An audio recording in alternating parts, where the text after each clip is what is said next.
Welcome to the channel, everyone. Model Car Guy Rich here. Hope you're all having a fantastic day as always. Today I've got a quick little What Did You Buy Wednesday.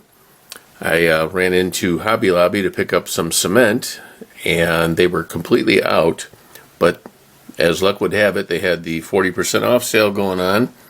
So I picked up one of these 68 Dodge Chargers from Revell and a 1988 Dodge Daytona Shelby, which I don't know if I've ever seen it before, but it was like, oh boy, I gotta have that one. So I picked those two up. This one's an MPC kit.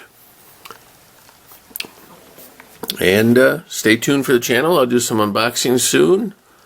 And we'll get right on to doing something. Alrighty guys, thanks. Like I said, it's just a quick one today.